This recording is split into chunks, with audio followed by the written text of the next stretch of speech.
Yeah, so this is a business that launched in January of this year, so it's been going for 10 or 11 months now, and it was based on a very simple observation, I suppose, of seeing more and more groups of people coming together online to create outcomes for themselves that they wouldn't have been able to achieve had they just been soulless individuals plugging away on their own. And that's something you can see manifest examples of everywhere.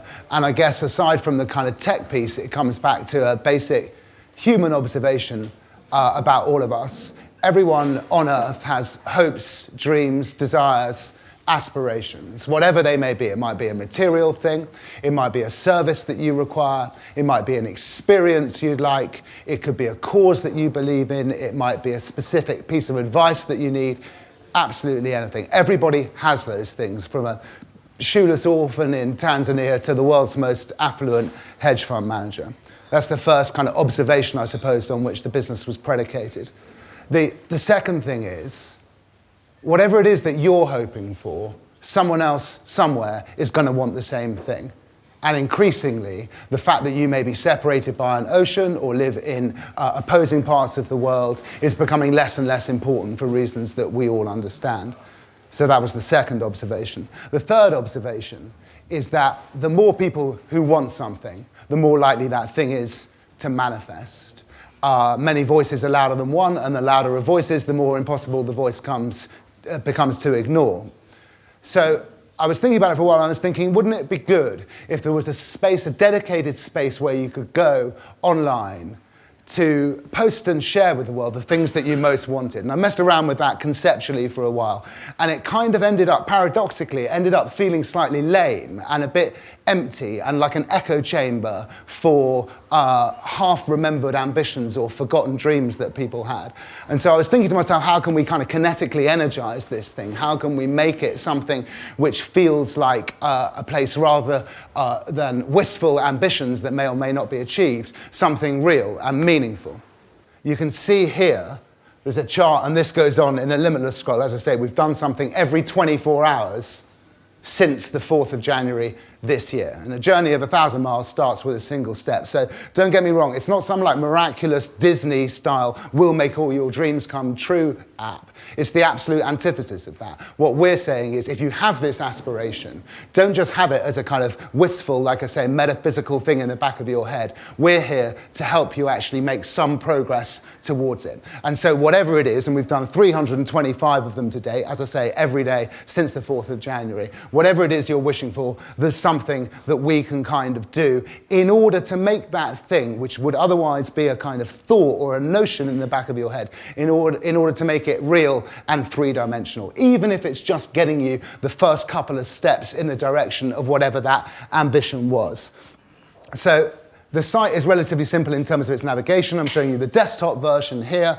There's, as I say, thousands and thousands of users on the site, and therefore thousands and thousands of wishes on there. You go on, you make a wish, or you see the existing wishes which are there, and they're not, as I say, wistful kind of Disney-style things. They're real things that we can do something about, however small that thing may be.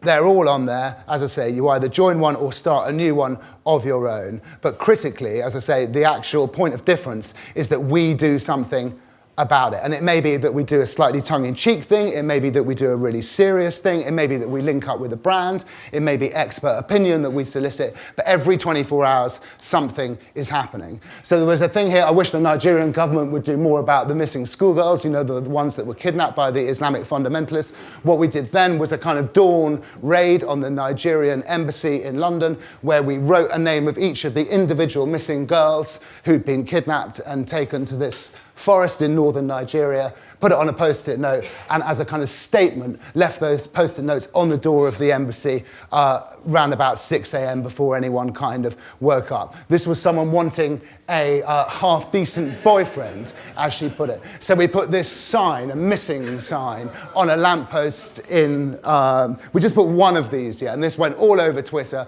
We had a huge amount of interest in it by kind of formatting the wish as something which, as I say, was real, that existed, rather than just a tweet or a thought. It was something real and tangible in the world. And we put together probably, I would say 16 or 17 couples, because they either said, oh my God, if you find this guy, we definitely want to know about it, or they were saying, I am that guy, who is this demanding girl and where can I meet her? So that worked incredibly well for us. And as I say, we make no judgment about the wishes. All we do is do something meaningful and real about them every single day. Thank you very much for listening.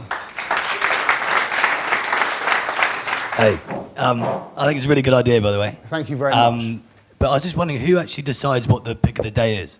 It's the most popular one. And so it's the one, like in Facebook terms, like... that has the most likes against it. Okay. It gets to the top of the chart. So we make no judgment. There's no editorial opinion on that. Whatever it is that comes up at 6 o'clock every day, we look at the most popular wish of the preceding 24 hours, and it just gets automatically dropped into place. So we have no influence on that whatsoever. And what if the most popular wish is something a little bit weird? We've had some really strange ones. We had a quite funny one where.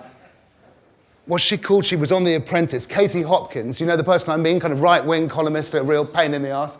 The wish was, I wish that Katie Hopkins could be served with a gagging order. We found out where she was going to be, did that kind of time-honoured trick, you know, where you have a piece of paper like this and you kind of fold it over so it appears to be blank.